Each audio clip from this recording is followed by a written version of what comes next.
मन की बात कार्यक्रम में पीएम मोदी ने पहलगाम हमले को लेकर जताई पीड़ा, कहा हमले से हर भारतीय का खून खोला, पीड़ितों को मिलकर रहेगा न्याय। पंचकुला में भगवान परशुराम जयंती पर राज्य स्तरीय कार्यक्रम का आयोजन, मुख्यमंत्री सीएम होंगे शामिल। ताऊ देवीलाल स्टेडियम में देश और प्रदेश की कई हस्तियां होंगी शामिल। सिरसा के डबवाली में आज संपन्न होगी cyclothon 2.0, CM Saini Bhagat Singh stadium में दिखाएंगे हरी झंडी। नशे के खिलाफ 5 अप्रैल को शुरू हुई थी साइक्लोथॉन। गुरुग्राम में 750 बेड का बनेगा सरकारी अस्पताल, केंद्रीय मंत्री राव इंद्रजीत सिंह का बड़ा बयान। गुरुग्राम के सिविल अस्पताल का बनवाया गया है नक्शा।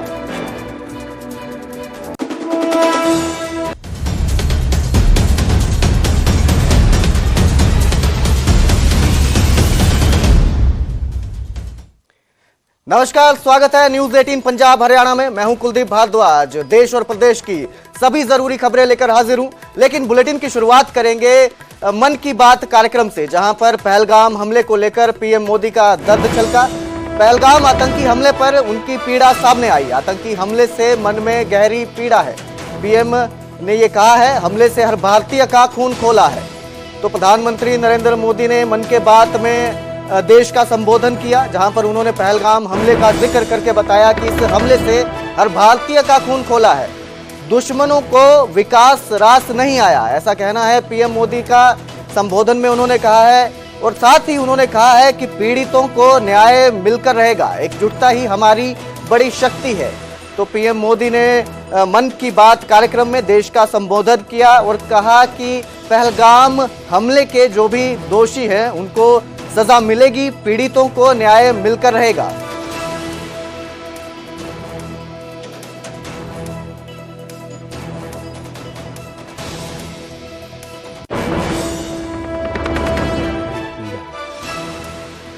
बाईस अप्रैल को पहलगाम में हुई आतंकी वारदात ने देश के हर नागरिक को दुख पहुंचाया है। पीड़ित परिवारों के प्रति हर भारतीय के मन में गहरी संवेदना है। भले वो किसी भी राज्य का हो, वो कोई भी भाषा बोलता हो, लेकिन वो उन लोगों के दर्द को महसूस कर रहा है जिन्होंने इस हमले में अपने परिजनों को खोया है। पूरा विश्व आतंकवाद के खिलाफ हमारी लड़ाई में 140 करोड़ भारतीयों के साथ खड़ा है। मैं पीड़ित परिवारों को फिर भरोसा देता हूं, उन्हें न्याय मिलेगा, न्याय मिलकर रहेगा। इस हमले के दोषियों और साजिश रचने वालों को कठोरतम जवाब दिया जाएगा। आगे बढ़ेंगे, बात करेंगे पाकिस्तान नागरिकों के भारत छोड़ने की, क्योंकि आज आखिरी दिन है। पाकिस्तान नागरिकों को भारत छोड़ने का जो आदेश जारी किया गया था उसका आखिरी दिन है। अटारी वाघा बॉर्डर से पाकिस्तानी नागरिकों की वापसी जारी है। अटारी बॉर्डर से सभी पाकिस्तानी नागरिक वापस भेजे जा रहे हैं। शनिवार को भारत से 81 पाकिस्तानी वापस लौटे। तो आज आखिरी दिन है। पहलगाम हमले के बाद जो है ये आदेश जारी किए थे कि सभी पाकिस्तानी नागरिकों को भारत छोड़कर जाना होगा। उनके वीजा को रद्द किया गया था। इसके बाद से अटारी वाघा बॉर्डर के जरिए जो है जो पाकिस्तानी नागरिक हैं उनको वापस भेजा जा रहा है। इसका आज आखिरी दिन है वापस भेजने का, वापस जाने का। तो पाकिस्तानी नागरिक वापस जा रहे हैं। 27 अप्रैल तक का समय दिया था सरकार ने और आज आखिरी दिन है। तो वहीं जो लोग हैं जो मेडिकल वीजा पर आए हैं उनके लिए जो है तारीख अलग है। 29 तारीख तक का समय दिया गया है उन्हें भारत छोड़ने के लिए। लेकिन जो बाकी पाकिस्तानी नागरिक हैं उनके लिए आज आखिरी दिन है। वाघा बॉर्डर से वापसी हो रही है।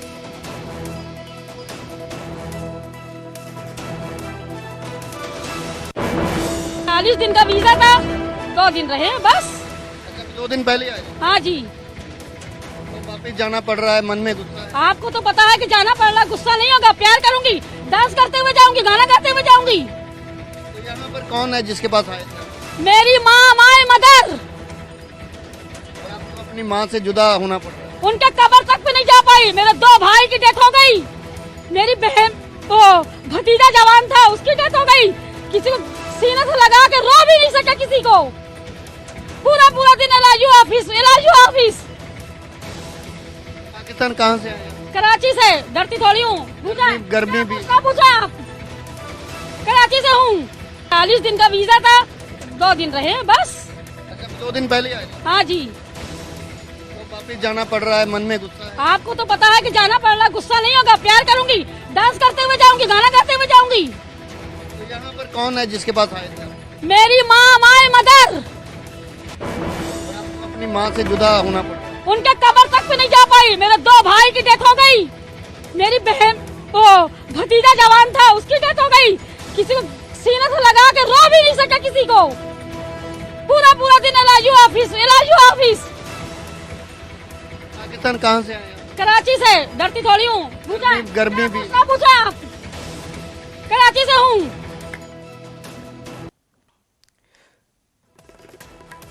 तो इस खबर पर ज्यादा जानकारी के लिए मेरे सहयोगी राजीव शर्मा अटारी वाघा बॉर्डर से मेरे साथ जुड़े हैं। राजीव शर्मा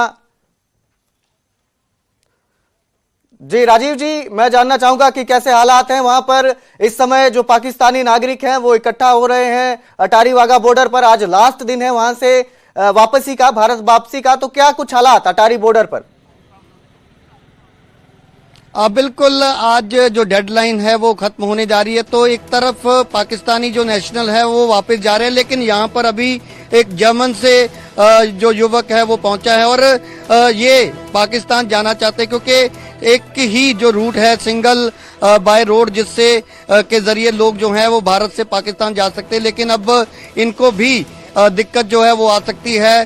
तो ये जो युवक है ये जर्मन से संबंध रखता है और यहाँ पर पहुंचे, लेकिन अब इनको क्या आगे जाने दिया जाएगा, यानी क्योंकि ईरान से भी एक महिला पहुंची थी, उसने भी इसी रास्ते से जो है पाकिस्तान से होते हुए ईरान जाना था, लेकिन उसको भी रोक दिया गया। तो कहीं ना कहीं भारत और पाकिस्तान के अलावा जो और नागरिक हैं और मुल्कों के जिन्होंने इस रूट के जरिए पाकिस्तान जाना था, तो उनके लिए भी एक बड़ी दिक्कत जो है वो उन्हें पेश आ रही है। तो ये तस्वीरें, और दूसरी तरफ लगातार जो पाकिस्तान जाने वाले लोगों का सिलसिला है वो भी जारी है। आप देख सकते हैं कि ये एक फैमिली है जो यहाँ पहुंची है। इन्होंने भी पाकिस्तान जाना। कहाँ से आए आप और कब आए थे?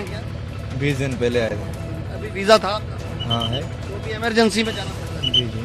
तो ये भी फैमिली जो है, जैसे पहले लोग आए थे, सभी की एक जैसी ही कहानी है कि अभी इनका वीजा जो है वो काफी दिन आगे बचा हुआ है, लेकिन उससे पहले इनको जो है जाना पड़ रहा है। तो तैयारी के साथ ये लोग आते हैं। आप देख सकते हैं कि काफी सामान इनके पास होता है, क्योंकि कम से कम 45 दिन का हर किसी के पास वीजा जो है वो वैलिड वीजा के साथ ये भारत आए थे। लेकिन अब मजबूरी जो ये है कि भारत पाकिस्तान के जो रिश्ते हैं उसके कारण अब सभी को वापस लौटना पड़ रहा है। आप देख सकते हैं कि पाकिस्तानी इनका पासपोर्ट है। सर, कहाँ आए थे आप भारत? सक्खर। आपके कोई पारिवारिक यहाँ पे रिश्तेदार? परिवार है, अपने रिश्तेदारों पे आए थे घूमने। लेकिन अब समय से पहले जाना पड़ता है। अभी क्या करें, इतनी दिक्कतें पेश आई है। बस उससे अभी क्या करें, बस जो भी है ये। लेकिन जो जम्मू कश्मीर में हुआ उसको आप कैसे? बाबा उसे तो हमें ऐसे मालूम है, ऑर्डर सुना मैंने बाबा, अब जो जिसकी वीजा है वो चले जाए। अभी चल रहा है। इस तरीके से ये पाकिस्तानी नेशनल हैं, ये समय से पहले इनको जाना पड़ रहा है। इसी तरीके से जो लोग पाकिस्तान गए हुए हैं इंडियन, उनको भी जो है इस तरीके से वापस आना पड़ रहा है। और 4 बजे के आसपास तस्वीर साफ होगी कि आखिरकार कितने जो पाकिस्तानी हैं वो आज अटारी सीमा के रास्ते पाकिस्तान गए और कितने पाकिस्तानी जो है वो पाकिस्तान से जो भारतीय हैं वो आज वापस लौटते, क्योंकि आज आखिरी दिन है। आज के दिन तक इनको समय दिया गया था कि 27 अप्रैल तक ये लोग अपने अपने मुल्क वापस चले जाएं। और आप देख सकते हैं कि बीएसएफ की तरफ से इन लोगों के पासपोर्ट चेक किए जाते हैं, क्योंकि जिनके पास इंडियन पासपोर्ट है उनको पाकिस्तान जाने की इजाजत नहीं दी जा रही, क्योंकि बहुत सारी ऐसी महिलाएं हैं जिनकी शादी पाकिस्तान में हुई है। बहुत सारे पाकिस्तानी लड़कियां हैं जिनकी शादी भारत में हुई, और सिलसिला लगातार जारी। आप देख सकते हैं कि और भी ऑटो रिक्शा जो हैं वो यहाँ पर आ रहे हैं, जिसमें पाकिस्तानी नागरिक जो हैं वो सवार हैं। और इसके साथ जो मैंने तस्वीर दिखाई कि जर्मन से संबंध रखने वाला जो एक लड़का यहाँ पहुंचा है अपनी बाइक पे, और इसने पाकिस्तान के रास्ते आगे जाना था, लेकिन उसको भी फिलहाल यहाँ पर रोका गया है। आप देख सकते हैं कि वो भी यहाँ पर अब इंतजार करता हुआ नजर आ रहा है। तो जर्मन से ये बिलोंग करता है, लेकिन इसको जाने नहीं दिया जा रहा। So what you want to say about? First I talk to this camera. So wie es aussieht, befriede ich nur die indischen Medien, so wie es aussieht. Ich muss mich auch um meine Aufnahmen kümmern. Ich glaube, ich komme nicht über die Grenze, so wie es aussieht. Yes? What do you want to say about your journey? What I want to say about my journey, where? In India? If I like it or not. Right now I don't like it. Are you from German? I'm from Germany, yes. Where you want to go? To Pakistan. I mean, I've been to Pakistan. I want to go back to Pakistan now. You know about the situation between India and Pakistan? I know about the situation, yes. And it's a very unnecessary situation, of course. ਇਸ ਨੌਜਵਾਨ ਨੇ ਜੋ ਹੈ ਪਾਕਿਸਤਾਨ ਜਾਣਾ ਸੀ, ਪਰ ਕਿਉਂਕਿ German passport ਹੋਣ ਕਰਕੇ ਇਸ ਨੂੰ ਤੁਸੀਂ ਦੇਖ ਸਕਦੇ ਹੋ ਕਿ ਇਹ ਵਲੌਗਰ ਹੈ ਔਰ ਉਸ ਵੱਲੋਂ ਆਪਣੇ ਕੈਮਰੇ ਦੇ ਵਿੱਚ ਆਪਣੀ ਜਿਹੜੀ ਕਹਾਣੀ ਸਾਰੀ ਹੈ ਉਹ ਬਿਆਨ ਕੀਤੀ ਜਾ ਰਹੀ है। तो ये ताजा बहुत शुक्रिया राजीव इस सारी जानकारी के लिए। बहुत बहुत शुक्रिया हमारे साथ जुड़ने के लिए। तो आज लास्ट दिन है पाकिस्तानी नागरिकों का भारत छोड़ने का, जो अल्टीमेटम दिया गया था उन्हें 27 अप्रैल को उन्हें कहा गया था कि भारत छोड़ना है, जिसको लेकर अटारी वाघा बॉर्डर पर पाकिस्तानी नागरिक इकट्ठे हो रहे हैं, वहां से पाकिस्तान वापसी कर रहे हैं। इस दौरान हालांकि कई लोगों में आक्रोश भी दिखाई दिया, कई लोग कह रहे हैं कि उन्हें परेशानी हुई, लेकिन वापसी का आखिरी दौर आज। आगे बढ़ेंगे। भगवान परशुराम जयंती पर आज राज्य स्तरीय कार्यक्रम का आयोजन किया गया है। पंचकुला के ताऊ देवीलाल स्टेडियम में यह कार्यक्रम हो रहा है, जिसमें मुख्य अतिथि के रूप में सीएम सैनी शामिल होंगे। सांसद कार्तिकेय शर्मा की अगुवाई में यह कार्यक्रम हो रहा है। देश और प्रदेश की कई हस्तियां भी इसमें शामिल होंगी। कालका विधायक शक्ति रानी शर्मा तैयारियों का जायजा लेने के लिए कार्यक्रम में पहुंची हैं। तो ताऊ देवीलाल स्टेडियम पंचकुला में यह कार्यक्रम हो रहा है। परशुराम जी के जयंती पर ये कार्यक्रम आयोजित किया गया है। इस खबर पर ज्यादा जानकारी के लिए तारा ठाकुर मेरे साथ जुड़े हुए हैं। तो मैं जानना चाहूंगा तारा जी की किस तरह की तैयारियां हैं, क्या व्यवस्था इस कार्यक्रम को लेकर? जी बिल्कुल, देखिए भगवान परशुराम जन्मोत्सव को लेकर जो है एक राज्य स्तरीय कार्यक्रम पंचकुला में आयोजित किया जा रहा है, जिसमें मुख्यमंत्री जो हरियाणा है नायब सिंह सैनी कुछ देर में यहाँ पर पहुंचेंगे। इस कार्यक्रम में लोगों को संबोधित करेंगे और साथ ही जो हरियाणा है और अन्य जो राज्यों से जो धार्मिक और सामाजिक संस्थाएं हैं उनके भी प्रतिनिधि यहाँ पर पहुंचे हैं। तो एक बड़ा कार्यक्रम पंचकुला के सेक्टर 3 ताऊ देवीलाल स्टेडियम के मल्टीपर्पज हॉल में किया जा रहा है और पहली बार जो पंचकुला में भव्य जो कार्यक्रम यहाँ पर आयोजित किया गया है, जिसमें मुख्यमंत्री मुख्य अतिथि होंगे। इसके अलावा जो राज्यसभा सांसद है कार्तिकेय शर्मा, उनकी अध्यक्षता में ये कार्यक्रम किया जा रहा है और हरियाणा की 36 बिरादरियों को इस कार्यक्रम में निमंत्रित किया गया है। हरियाणा भर से जो लोग हैं यहाँ पर पहुंच रहे हैं, तो कई बड़ी घोषणाएं भी यहाँ पर जो है हो सकती है और मुख्यमंत्री कुछ देर बाद यहाँ पर कार्यक्रम में पहुंचेंगे और इस कार्यक्रम में जो लोग पहुंचे हैं उनको संबोधित करेंगे। जी, मैं जानना चाहूंगा कि किस तरह की सुरक्षा व्यवस्थाएं हैं वहां पर। सीएम सैनी वहां पर पहुंचने वाले हैं, आपने बताया 36 मेहमान वहां पर पहुंचने वाले हैं, तो व्यवस्था की क्या सुरक्षा की क्या व्यवस्था है वहां पर? जी बिल्कुल, देखिए मुख्यमंत्री के कार्यक्रम को देखते हुए जो सुरक्षा के पुख्ता प्रबंध यहाँ पर किए गए हैं। जो कार्यक्रम स्थल है उस वहाँ पर जो लोग आ रहे हैं वहाँ पर जो चेकिंग की व्यवस्था की गई है। इसके अलावा जो मुख्यमंत्री के आगमन का जो रास्ता है वो उसकी व्यवस्था की गई है, वहाँ पर जो पुलिस की तैनाती की गई है। तो मुख्यमंत्री नायब सिंह सैनी कुछ देर में यहाँ पर पहुंचेंगे और इस बात जो कार्यक्रम है उसमें शिरकत करेंगे। जी बहुत बहुत शुक्रिया तारा ठाकुर जी इस सारी जानकारी के लिए। तो आज पंचकुला के ताऊ देवीलाल स्टेडियम में जो है परशुराम जयंती कार्यक्रम का आयोजन किया जा रहा है। राज्य स्तरीय कार्यक्रम का आयोजन है, जिसमें सीएम सैनी भी शामिल होंगे। इसके साथ ही कई दिग्गज हस्तियां भी इसमें शामिल होंगी।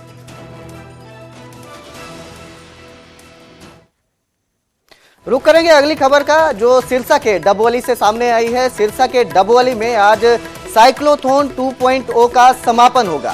सीएम सैनी भगत सिंह स्टेडियम में हरी झंडी दिखाएंगे रैली को। कई जगहों से होते हुए डबवली में ये यात्रा समाप्त होगी। नशे के खिलाफ 5 अप्रैल को शुरू हुई थी साइक्लोन। सीएम सैनी ने हिसार में साइक्लोथॉन को हरी झंडी दिखाई थी। सिरसा से प्रशासन ने साइक्लोथॉन को लेकर पूरी तैयारी की है।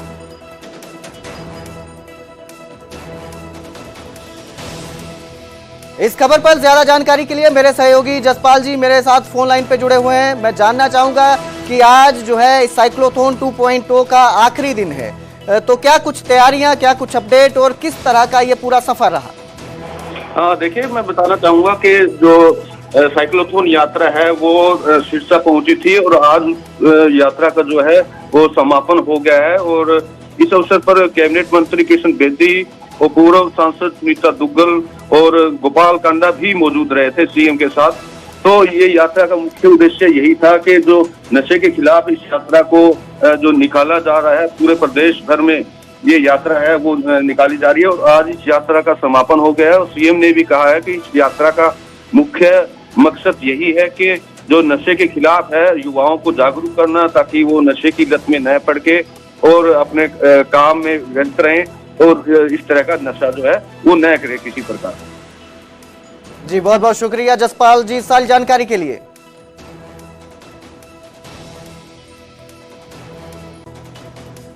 तो जो सीएम साहब का आगमन इस बार सिरसा में है वो बहुत ही एक विशेष विषय के लिए है। उनकी अगुवाई में एक बहुत बड़े साइक्लोथॉन का आयोजन करा जा रहा है।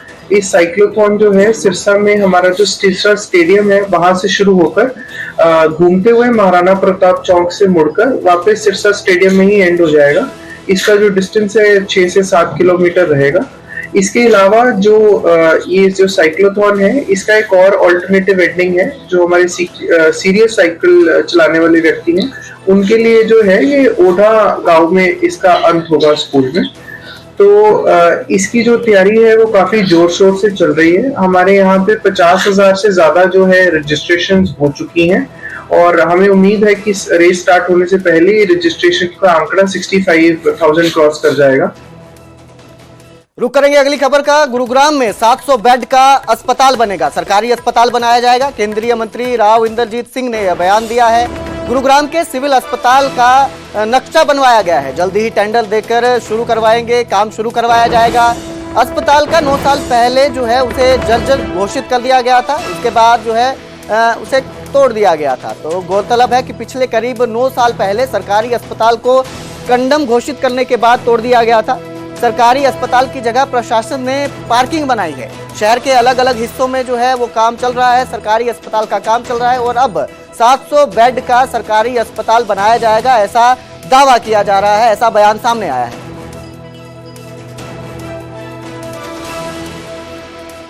सरकार का 15वां रोजगार मेला था और जो पिछली सरकार थी, जो पिछले बार जब नियुक्त हुए थे प्रधानमंत्री सेकंड टर्म के अंदर, तो उस टाइम उन्होंने ये संकल्प लिया था कि हम 10 लाख बच्चों को 5 साल के अंदर नौकरी देंगे। तो जो पिछले 5 साल निकल गए उसके अंदर 8.5 लाख के करीब दे चुके हैं। और ये जो नया हमारी पारी है 24 से लेकर के 29 तक, इसके अंदर भी 10 लाख बच्चों को रोज़गार देने का संकल्प हमारी सरकार ने और हमारे प्रधानमंत्री ने लिया है। कुल मिलाकर के जब से ये संकल्प लिया गया है, कोई 10 लाख बच्चे भारत सरकार की अनेक उसके अंदर कंपनी अनेक डिपार्टमेंट्स के अंदर सिलेक्ट हो गए हैं। तो आज ये 15वां था और आने वाले समय के अंदर और होते रहेंगे। ये मेरा। करनाल में शहीद नरवाल के घर पहुंचकर रेणु भाटिया भावुक हो गई। हरियाणा महिला आयोग की अध्यक्ष है रेणु भाटिया, जो नरवाल के घर पहुंची थी, जहां पहुंचकर भावुक हो गई और कहा, मैं कश्मीर की बेटी हूं, मैंने भी दर्द झेला है। कहा, मैंने भी अपने माता पिता को इसी तरह खोया है। पीएम से आतंकवाद पर लगाम लगाने की उन्होंने अपील की है। देश के प्रधानमंत्री गुनाहगारों को नहीं छोड़ेंगे, ऐसा कहना है। तो करनाल में शहीद नरवाल के घर रेणु भाटिया पहुंची थी। रेणु भाटिया इस दौरान भावुक हुई और कहा कि पीएम मोदी जो हैं वो उनको आतंकवादियों को नहीं छोड़ेंगे। होना चाहिए। ये एक ऐसा जख्म है, ऐसा दर्द है जो कभी नहीं भूलेगा। और मेरा विशेष तौर पर आने का मकसद बहुत दिल पक्का करके आने का था मुझे इसमें कोई राजनीतिक, कोई इसमें ये मन में नहीं आया कि मैं पोस्ट पे हूं तो मैं जाऊं। महिला होने के नाते और सबसे ज्यादा कश्मीर की बेटी होने के नाते, क्योंकि जो दुख आज उसने इस माँ ने झेला है वही दुख मैंने अपने बचपन में झेला है। आज भी वो दिन मन दहला देता है, रुला देता है, जब मेरे माता पिता का भी इसी तरह देहांत हुआ और मैं बहुत छोटी थी, 8 वर्ष की थी। और आज भी हमारी वो जमीनें उन मुसलमानों ने कब्जा की हुई हैं। जमीनों की लालच भी नहीं आती अब तो, जहां माँ बाप खो दिए। और बिल्कुल वही दर्द, वही चीज एक बार फिर रिपीट हुई है, जो मेरे दर्द से पहले हमने अपने ताया जी के मुंह से, अपने दादाजी के मुंह से पाकिस्तान। गुरुग्राम के बंधवाड़ी में कूड़े में लगी आग बुझाने के काम में दमकल विभाग जुटा हुआ है। बंधवाड़ी में जो है कूड़ा डाला जाता है। गुरुग्राम फरीदाबाद में कूड़ा नगर निगम को बंधवाड़ी में लगाना था, फायर फाइटिंग सिस्टम लगवाना था, लेकिन अभी तक फायर फाइटिंग सिस्टम नहीं लगा है। पहले भी यहाँ पर 30 बार आग लग चुकी है, जिसके बाद अब दोबारा आग लगने के बाद दमकल विभाग आग बुझाने में जुटा हुआ है।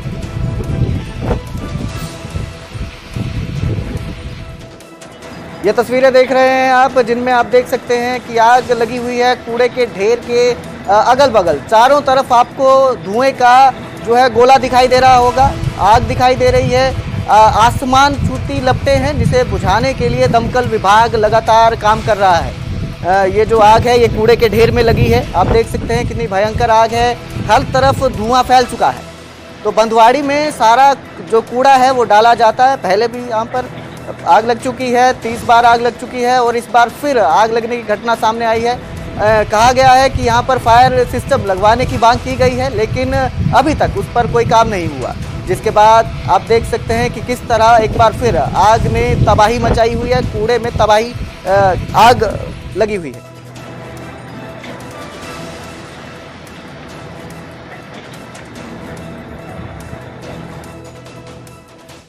आगे बढ़ेंगे, रुख करेंगे अगली खबर का। कैथल में विदेश भेजने के नाम पर युवक का अपहरण कर बंधक बनाया गया, फिर टॉर्चर किया गया। युवक के परिजनों से 25 लाख रुपए की फिरौती मांगी गई। एक महिला समेत 6 आरोपियों को गिरफ्तार किया गया है मामले में। गांव चिणत के युवक अंकित को धमतान साहिब के सोनू ने 19 लाख रुपए लेकर कनाडा भेजने का झांसा दिया।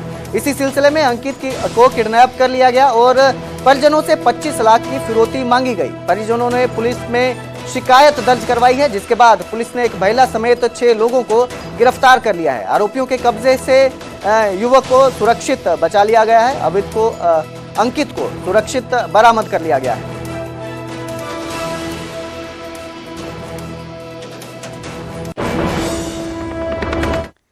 तो इस बुलेटिन में फिलहाल इतना ही। मुझे दीजिए इजाजत। देखते रहिए न्यूज़ 18 पंजाब हरियाणा।